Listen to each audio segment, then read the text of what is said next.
어느 교수님의 간증이에요. 구 교수의 아버지는 목사님이셨어요. 아버지 구 목사님은 포천 나환자촌의 작은 교회를 목회하신 분인데요. 지금은 그래도 조금 나아졌지만 목사라는 이 직업은 사실 돈과는 거리가 먼 직업입니다. 그것도 옛날 목사님들은 더했어요. 그러니 생활 형편이 어떠했겠습니까? 경제 형편이 너무 어려웠어요. 그래서 대부분 보면 그 자녀들은 이 구교수님도 어릴 때 나는 절대 목사는 안 되겠다. 나는 돈 많이 벌어서 부자로 살겠다. 그렇게 수없이 결심을 했더라는 거예요. 부자가 되기로 결심한 구교수는 열악한 환경 속에서도 아주 열심히 공부해서 인류대학교 경영학과를 졸업하고 인류 대기업 종합무역상사에 취직해서 부자 되는 길을 들어섰어요. 무역 업무나 경영의 실제, 바이어 상담, 관계기관과의 인간관계 만들기 등 부자 되는 정 코스에서 열심히 살았습니다. 근데 그렇게 몇 년 살고 났는데 마음이 묘하게 변화되더라는 거예요. 세상 일을 열심히 한다고 그래서 예배 생활을 안 한 건 아니기에 예배가 이어지면서 그 마음을 흔드시는 하나님의 은혜를 경험하게 됩니다. 부자의 삶보다는 가난한 아버지 그 목사의 삶이 더 의미 있고 더 힘있어 보이기 시작하더라는 거예요. 그래서 구 교수는 많은 고민과 갈등 끝에 목사의 길을 가기로 결심을 했어요. 그런 결심을 한 후 구 교수는 자신이 그동안 가난한 목사 아버지를 몹시 원망하였다는 것을 참회하는 것. 이제부터는 직장을 그만두고 신학을 하여 목사의 길을 가겠다는 것. 그리고 지금 자신의 심경 변화 등을 장장 7장에 걸쳐서 눈물의 편지를 써가지고 아버지 목사님께 보냈더라는 거예요. 그리고 며칠 후에 그 아버지 목사님으로부터 답장이 왔어요. 편지 봉투를 뜯어보니 편지지는 단 한 장. 그리고 편지 내용도 단 한마디만 써 있더라는 거예요. 자기는 장장 7장에 걸친 이 아들의 눈물의 편지로 아버지께 보냈는데 아버지 목사님은 단 한마디로 답신을 보냈다는 거죠. 길고 긴 편지에 너무나 짧고 짧은 답장을 쓰신 거예요. 뭐라고 썼을까요? 구 교수는 20년 전 그 단 한마디가 적힌 아버지 목사님의 그 편지가 지금도 생생하게 자기 가슴에 살아 있다고 했어요. 그러면 이 구 교수의 아버지 목사님의 그 한마디가 무엇이었을까요? 그 한마디는 할렐루야, 할렐루야. 다른 말이 필요하겠습니까? 아마 저라도 그 말 한마디를 썼을 것 같아요. 이런 영적인 변화나 개혁은 모든 신앙의 부모, 육신적으로든 또는 저처럼 영적으로 여러분 성도들의 부모이기를 자처하는 사람이든 그 자식에게 가장 행복하고 기대되는 일, 그것은 바로 영적인 변화예요. 신앙이 깊어지는 것. 그러면 때마다 순간마다 할렐루야, 할렐루야 외치며 살아가게 되겠죠. 이제 7주 후 성령 강림절까지 우리가 부활절 기간을 시작하고 지나게 되었습니다. 이 아름다운 절기 속에 새 생명이 주는 기쁨을 누리는 우리 성도들에게 부활의 은총이 충만히 임하시기를 주님의 이름으로 기원합니다. 여러분, 오늘의 본문은 예수님께서 유대 권력자들에게 잡히시기 전에 하늘 아버지께 그 마지막 중보 기도를 드리는 제목이에요. 그런데 이 위대한 기도 속에서 주님이 세상에 이루기 원하시는 과제와 목표가 분명히 드러납니다. 저는 그것을 한마디로 자기 개혁, 부활 신앙자들의 자기 개혁이라는 주제로 집약을 해봅니다. 우리가 워킹 위드 지저스 여정 중에도 이 본문을 한번 상고했고요. 다음 주간에 워킹 위드 지저스 여정을 마무리하는 토요일 월삭새총 무릎 때도 오늘 이 본문들 중에서 또 한번 상고를 합니다. 그럼에도 불구하고 오늘 또다시 이 예수님의 중보기도 본문을 세 번째로 거듭 상고하게 되는 것은 부활신앙의 구현 과제가 그리스도인들의 자기 개혁에 있음을 알려주는 증거라고 할 것입니다. 여러분, 변해야 됩니다. 예수 부활을 믿는 사람은 부활신앙자로서의 합당한 모습으로 변화되어야 된다는 거예요. 특별히 우리는 개혁의 정신을 이어받은 개혁교회, 리폼드 처치, 리폼 아시죠? 다시 만드는 거예요. 낡아진 옷을 다시 예쁘게 만들고 낡아진 집을 다시 예쁘게 리모델링하는 리폼드 처치.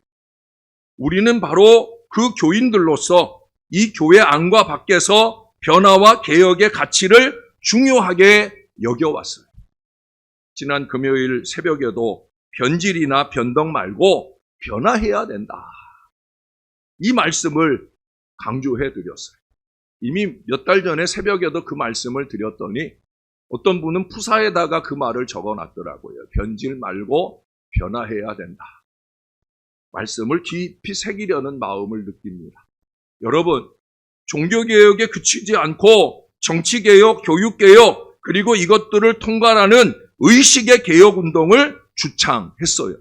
요즘처럼 막 무대뽀로 밀어붙이는, 백성들의 목숨을 담보로 무대뽀로 밀어붙이는 그런 개혁이 아니란 말이에요. 마음, 의식, 이것의 각성이 이루어져서 새롭게 고쳐져야 된다라고 하는 거예요. 그게 부활신앙자, 저와 여러분들에게 이루어져야 할 자기 개혁, 바로 그 신앙이에요. 사람들이 이토록 개혁을 외쳤지만 그 결과는 언제나 미흡합니다. 그 까닭이 무엇일까요? 이미 지적한 바와 같이 자기 개혁이 부족하기 때문이에요. 자기는 안 변하고 자꾸 다른 것이 변화되기를 바라는 어리석음들을 보이기 때문이에요. 교육개혁을 부르짖으면서도 자기 자녀들만은 다른 아이들보다 특별한 교육을 받아야 된다 하는 이 생각에 부정한 방법을 사용합니다. 정치개혁을 말하면서도 권력과의 결탁, 금품수수, 국민들에 대한 거짓말과 눈속임을 거듭합니다. 남과 세상을 향하여 변해야 된다 부르짖으면서도 자기를 바꾸고자 하는 노력은 전혀 없다는 거예요. 개혁은 자신으로부터 시작된다는 이 사실을 깨닫지 못하고 있다는 거예요. 그래서 모든 개혁은 자신의 신앙과 양심의 문제로 귀결되어집니다.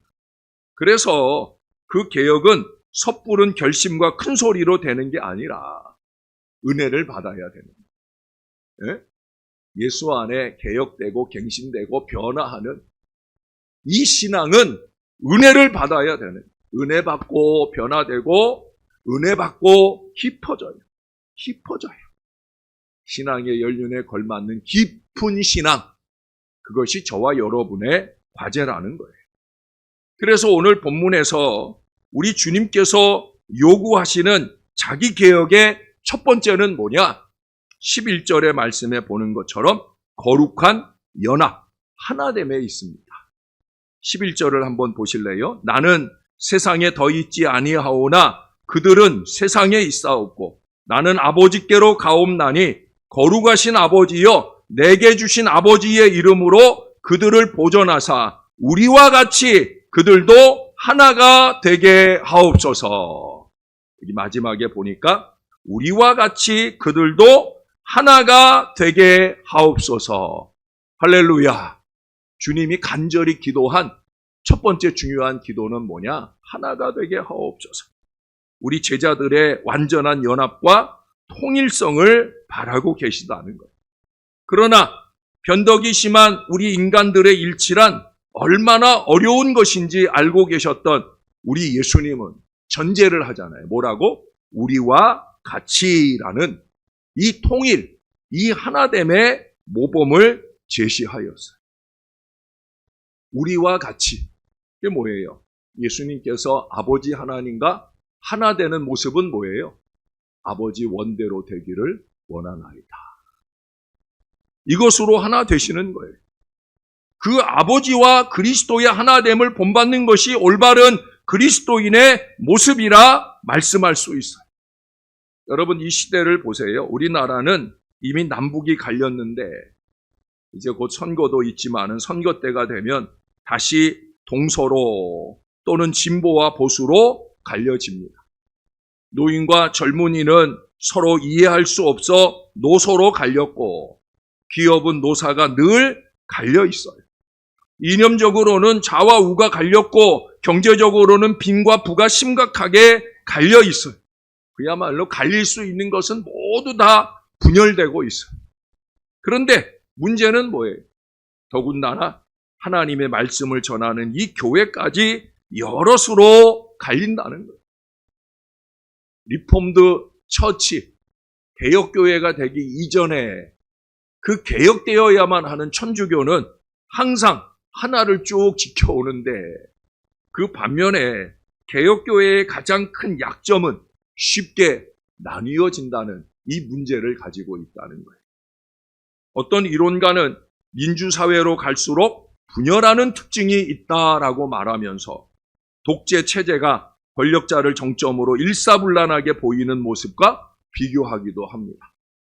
얼마나 민주적 방식으로 나뉘어지는 게 한심했으면 독재 권력을 중심으로 하나가 되는 것과 비교하면서 비웃었겠어요. 아무리 그렇다 할지라도 하나님의 교회가 여러 개로 나누어지는 것은 옳지 못한 거죠. 한국 교회는 처음 선교를 받을 때부터 장로교회, 감리교회, 성결교회, 침례교회 등 분화된 교파의 바탕 위에서 복음을 받았어요. 심지어 지역별로 나누기까지 했어요. 충청도 이쪽 지역에 감리교회가 많고 이렇게 모양들이 나뉘어진 이유가 바로 거기에 있어요. 좀 안타까운 일이죠. 실은 교단의 장벽이 그렇게 높은 줄 그때는 잘 모르고 했던 일이에요. 그러나 거기서 더 갈리잖아요. 예수교와 기독교, 예수와 그리스도가 나뉘기도 하는 우리나라의 이 부끄러운 역사를 우리는 가지고 있다는 거예요. 톰 소여의 모험을 잘 아시죠? 그 책은 마크 트웨인이라고 이분이 썼는데, 그분이 이런 얘기를 합니다. 어떤 사람이 개하고 고양이를 한 우리 안에 넣고 관찰해 보았답니다. 잘 알다시피 개와 고양이니까 그 한 우리에 들어갈 때 처음에는 얼마나 으르렁거리고 야웅거리고 막 싸웠는지 몰라요. 근데 의외로 이 시간이 지나면서 기대 이상으로 잘 지내더라는 거예요. 어떤 때 보면 서로 이렇게 기대서 따뜻한 체온을 나누며 같이 자는 그 아름다운 모습도 보여주더랍니다. 다음에는 새, 돼지, 염소를 같이 넣어보았습니다. 예상대로 버티고 들이받고 쪼아대고 도저히 함께 살 수 없을 것 같았어요. 근데 웬걸요? 적응 시간이 지나고 나자 그런대로 어울리기 시작했답니다. 자, 이번에는 장로교인, 감리교인, 침례교인을 함께 살게 했답니다. 어떤 결과가 나왔을까요? 아무리 시간이 지나도 절대로 같이 지낼 수가 없더라는 거예요. 이런 얘기도 있어요. 어느 교회에 불이 났어요. 불이 났더니 루터교인들은 그 마틴 루터의 후예답게 불이 났다 하는 공고문을 열심히 붙이고 다니더라는 거예요. 침례교인들은 그들이 침례, 물속에 잠기는 세례를 받는 것처럼 물속으로 들어가서 머리끝까지 잠겼더랍니다. 성공의 교인들은 행렬을 지어 밖으로 행진해 나갔고, 구세군들은 남비를 가져와서 종을 땡그랑 땡그랑 치더라는 거예요. 감리교인들은 즉시 모여 불보다 더 뜨거운 기도회를 열었고, 장로교인들은 위원회를 구성해서 검토한 후에 서면으로 보고할 준비를 했더라. 물론 이야기예요, 이야기. 정말 그랬겠습니까? 근데 그런 특성들을 가지고 뿔뿔이 나뉘어 있는 모습들을 보여주는 거예요. 교파 중심의 그 외국 교회를 풍자한 글이지만 한국 교회는 겉으로 높은 교단의 벽에 비해 내용은 거의 비슷한, 아니 더하면 더했지 못하지 않은 그런 모습을 보여준다는 거죠. 그런데 여러분, 세상은 이 모습들을 질타한다는 거예요. 어이없어 한다는 거예요. 왜 한 분이신 하나님을 섬기면서 하나가 되지 못하는가? 한 교회에서 왜 서로 사랑하지 못하고 자꾸 갈려나가야 되는가? 굳이 우리가 해답을 적자고 하면 그것은 이기와 욕심 때문에, 모든 분열의 근저에는 이기와 욕심이 있어요. 하나가 된다는 것은 마음의 사랑을 회복하는 일과 같아요. 미움과 분열로 얼룩진 그 벽을 뛰어넘어야 우리 주님께서 기도하신 이 거룩한 연합이 이루어지는 거예요. 현대의 그리스도인들은 세상의 영향을 받아 자신의 일 위에는 관심이 없어요. 예배는 하나님 앞에 여러 사람들이 함께 모여 드리는 거룩한 제사요, 사랑과 헌신의 예전입니다. 그리고 그 예배를 드리는 교회는 마음과 뜻을 합한 사람들이 하나님께 경배도 드리고 세상을 향해 사랑을 베푸는 그런 자리여야 되는 거예요. 하나님 사랑과 이웃 사랑을 함께 나누는 교회가 되기 위해서 우리는 우리의 마음속에 끊임없이 꿈틀대는 이기와 욕심을 버리고 시기와 질투를 가라앉히고 자기를 좀 희생하면서 연합을 이루는 그런 자세가 필요합니다. 여러분, 희생하지 않고는 절대 연합되지 않아요. 하나가 됩시다, 하나가 되시가 말하면서 자기 희생이 없는 사람처럼 위선자는 없다는 거예요. 저도 그러지 말아야 될 것이고요. 우리 모두가 다 마찬가지. 희생해야 됩니다. 너무 자기를 아껴보지 마시고 부활 주님을 위해서, 주님의 몸된 교회를 위해 나를 좀 내어드리고 내 것을 좀 내어드리며 희생하는 마음이 필요하다는 거예요. 두 번째는요, 주님을 따르는 자기 개혁은 하나님께 속한 사람이 되는 데 있어요. 16절 말씀을 볼까요? 내가 세상에 속하지 아니함 같이 그들도 세상에 속하지 아니하였사옵나이다. 여러분, 아까 11절에서도 나는 세상에 더 있지 아니하오나 그들은 세상에 있사옵고 라고 했는데, 여기 지금 내가 세상에 속하지 아니한 같이 그들도 세상에 속하지 아니하였사옵나이다. 좀 반대되는 기도를 하고 계셔요. 예? 원래 모습은 16절이어야 된다는 거죠. 그렇죠? 어디에 속해야 된다는 거예요? 세상에 속하지 않았습니다 라고 말씀하시는데 어디에 속해야 된다는 거예요? 예? 하나님께. 예. 너무 당연한 일이죠. 자, 그런데 정말로 하나님께 속해 계십니까? 예수님 제자들이 세상에 속하지 않았다는 것은 대단히 중요한 의미가 있어요. 구원을 받았다고 확신하는 우리들도 지금은 세상에 살고 있는 거 맞아요. 이 땅에 집을 짓고 가족을 두고 일터에 나가며 세상에서 난 음식을 먹고 삽니다. 그런데 오늘 예수님을 구주로 모시게 되면 신분이 바뀌어져서 세상이 아니라 하늘에 속한 사람이 된다는 말씀을 하고 있어요. 세상에 욕된 일, 사특한 일, 추한 것에서 벗어나 우리 하나님의 자녀로 변화되기 때문에 그의 적합한 모양으로 살아야 된다는 거예요.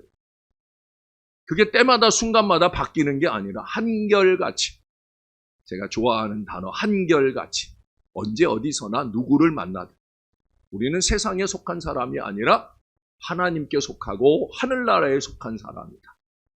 이것을 잊지 않는 마음가짐으로 일정하게 행해야 되는 거예요. 세상 사람들도 우리가 하나님의 자녀이면서 하늘에 속한 사람이라고 인정해 주고 있어요. 그래서 자기들은 비록 거짓되고 음란하고 도적질하고 미워하고 싸울지라도 교회에 속해서 하나님의 자녀인 우리가 자기들처럼 똑같이 그런 죄를 저지르면 그러면 안 된다고 생각을 해요.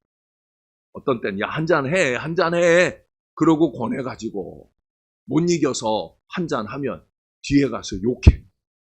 자기들이 유혹해놓고도 아이고 교회 다닌다는 것들이 아이고 장로라는 게 그러면서 욕을 해. 예? 하늘에 속한 사람들은 참되고 정직하고 평화롭고 사랑을 나누어 주어야 된다. 그런 생각을 한다는 거예요. 그래서 하나님의 사람들이 타락하게 되면 더 크게 꾸짖으며 교회를 비난합니다. 예? 그리스도인들에게는 이것이 얼마나 부담스러운 일인지 몰라요. 그래서 자기 개혁을 쉴 수가 없는 거예요.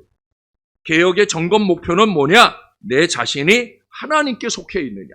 아니면 세상으로 건너갔는가 하는 것을 판단해야 된다는 거예요. 자신이 어디에 속해 있는지 모른 채 혼란을 겪는 이야기가 있어요. 요한 모리츠라고 하는 사람이 주인공인데 그는 젊은 농부, 그는 제2차 세계대전 때 독일군에게 체포가 됩니다. 체포된 이유는 뭐냐면 유대인이라는 이유 때문에 그는 체포되어 온갖 고초를 겪어요. 유대인이니까 당연히 수용소에 갔겠죠. 근데 그때 그 수용소에서 어떤 인류학자를 만나게 됩니다. 그리고 뜻밖에도 그와 얘기를 나누고 자기의 과거를 쭉 나누는 가운데 그는 놀라운 사실을 알게 돼요. 그가 하는 말이 자기가 모리츠가 독일 게르만족 순종이라는 거예요. 인류학자의 말이니까 그 자신이 거부할 수 없고요. 그것이 독일군에게 알려지면서 그는 유대인으로서 받았던 가혹한 대우가 아니라 이제는 순수 게르만족으로서의 대접을 받게 되어집니다. 아주 순종의 대접을 톡톡히 받으며 지내요. 근데 거기까지는 좋았는데 누가 이겼어요? 연합군이 승리를 하면서 결국 그는 연합군의 포로가 됩니다. 그래서 연합군 판정대 앞에 섰는데 이쪽 서류를 보면 유대인이고 저쪽 서류를 보면 게르만족이고 그래서 연합군이 물어요. 너는 도대체 누구냐? 넌 유대인이냐 게르만족이냐? 예? 유대인이라고 그러면 살 것이고 게르만족이라고 하면 죽을 수도 있는 상황인데 예? 사람들이 다 보았잖아요. 그는 대답할 수 없어요. 대답을 못해. 자기 상실의 사람, 그는 버질 게오르규의 명작 25시의 주인공입니다. 자아의 상실은 우리를 구원도 죽음도 사라져버린 시간인 25시로 끌고 갑니다. 도대체 우리는 하나님께 속한 사람이냐? 아니면 세상에 속한 사람이냐? 아니면 그 모든 것들이 다 사라진 25시의 인간으로 살고 있는가? 오늘날 교회의 비극은 25시의 사람들이 너무 많다는 거예요.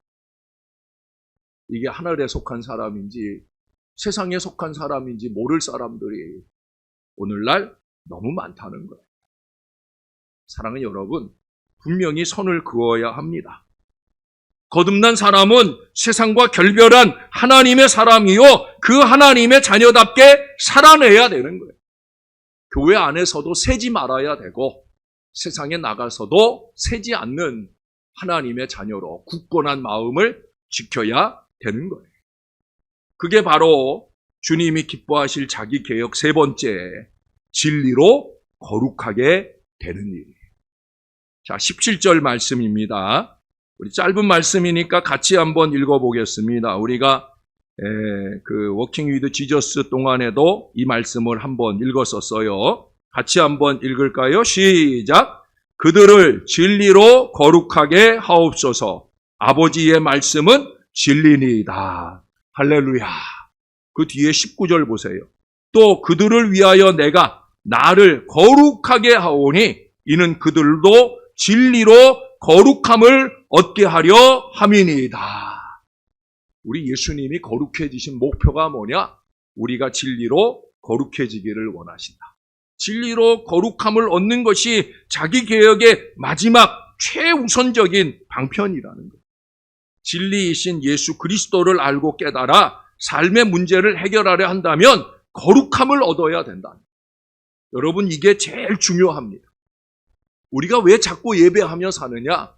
거룩을 지켜내려는 거예요. 주일날 한번 예배하고 그 다음 주일에서야 예배하게 되면 주중에 우리는 세상에 물들기가 쉽다는 거예요. 그래서 날마다 새벽에 예배도 하고 수요일 저녁에도 금요일 저녁에도, 그래도 우리 한국 교인들이 다른 나라 교인들보다 거룩한 이유가 열심 있는 예배에 있다고 저는 봅니다. 거룩함이란 세상에 속된 것과 분리된다는 뜻이에요. 그러므로 세상에 속하지 않은 예수 그리스도의 사람들은 진리이신 그리스도로 인해 세상과 분리되는 과정을 겪어야 됩니다. 그래서 온전히 워킹 위드 지저스 하는 그런 신앙 백성이 되어야 된다는 거예요. 이게 그저 이번 사순절 한 번으로 끝나는 게 아니라 날마다 때마다 우리는 워킹 위드 지저스 하는 그런 사람들이 되어야 된다는 거예요. 개혁의 정신은 세상과 구별되어 하나님과 하나가 되는 거예요. 즉 거룩하다는 것은 세상에 매이지 않는다는 거예요. 매여 있지 않으므로 진정한 자유를 누릴 수 있고 그것이 자기 개혁의 바탕이 되는 거예요. 죄를 범했던 사람들이 예수 그리스도로 인하여 자유를 얻고 세상의 매임에서 벗어나게 되는 거예요. 그래서 요한복음 8장 32절에 말씀하자 진리를 알지니 진리가 너희를 자유케 하리라. 할렐루야. 진리가 우리를 자유케 하는 거예요. 진리로 거룩하게 되는 것은 하나님께서 우리에게 주신 최상의 가치입니다. 이 자유로움을 맛보는 순간 자기 개혁은 예수님 안에서 완성되어집니다. 사랑하는 여러분, 거룩한 연합을 이룬 사람들이 하나님께 속했다 하는 확실한 정체성을 갖고 진리를 구현하며 살아가는 그 모습을 상상해 보세요. 그런 사람들이 모인 교회 공동체가 된다. 이건 우리가 하나 되자 자꾸 말하지 않아도, 아름다워지자 말하지 않아도 그냥 아름다웁니다. 예수님의 중보 기도가 이루어지는 곳에 하나님의 나라와 그의 의가 구체적으로 실현되는 기쁨이 넘치게 되어집니다. 그러나 세상에 사는 동안 사람들의 하나됨은 지극히 어렵고 불완전해요. 그리스도인들에게 교회를 통하여 거룩한 연합을 이루어가기를 바라는 이 요구들이 빗발치고 있어요. 하지만 안타깝게도 이 시대 그리스도인들은 진리의 정체성을 상실한 채 세속화의 길에서 벗어나지 못하고 있어요. 세상은 그런 교회와 그리스도인들을 모질게 비판하며 공격합니다. 그들의 기대를 저버린 데 대한 서운함을 훨씬 넘어선 그런 수준으로 교회를 손가락질하고 감히 그 더러워진 교회에 자기들의 발을 들여놓을 생각을 못하게 된다는 거예요. 여러분, 우리가 전도 열심히 하는 거 중요합니다. 사람들이 등록하고 교회가 부흥하는 거 중요합니다. 그러나 그 전에 우리가 이룰 일이 있다는 것을 잊지 말아야 됩니다. 현대 교회는 거룩한 연합의 실패에서부터 심각한 위기를 맞고 있지만 저와 여러분이 섬기는 우리 신월제일교회는 오늘의 이 말씀대로 달라야 됩니다. 이제 그리스도인들은 자기 개혁으로 세상에 대답할 수 있어야 합니다. 예수 그리스도의 중보 기도는 곳곳에서 자기 개혁의 필요성을 말씀해 주시고 있어요. 부활 기간을 보내는 이때 다시금 겟세마네 고난에 그 고별 기도를 드리신 예수 그리스도를 떠올려야 할 이유가 바로 여기에 있어요. 한 번, 두 번, 그리고 이번 토요일에 세 번. 끊임없이 우리는 이 기도들을 되새기면서 더욱더 거룩하고 행복하고 신령한 신앙 공동체의 일원으로 우뚝 세워질 수 있게 되기를 우리를 위해 부활해 주신 우리 예수님의 이름으로 간절히 축원합니다. 기도하겠습니다. 좋으신 하나님, 참으로 감사합니다. 부활하신 주님을 믿을 수 있는 신앙을 우리에게 주시고 그 부활 신앙자의 자기 개혁 신앙은 무엇인지 이 아침 예수님의 고별 기도 속에서 깨닫게 해주시니 감사합니다. 우리가 더 달라져야 되겠나이다. 주님이 드리신 기도대로의 그 놀라운 변화가 우리 가운데 일어나게 도와주셔서 더 신령해지고 더 깊어지고 그래서 함께 더 행복해지는 우리 교회 좋은 교회 신월제일교회 되도록 축복해 주시옵소서. 거룩한 지남철이 되어 세속에 물든 사람들이 달려 들어올 수 있는 뜨거운 은혜의 제단으로 만들어 주시옵소서. 우리의 구주 되시는 예수님의 이름으로 기도합니다. 아멘.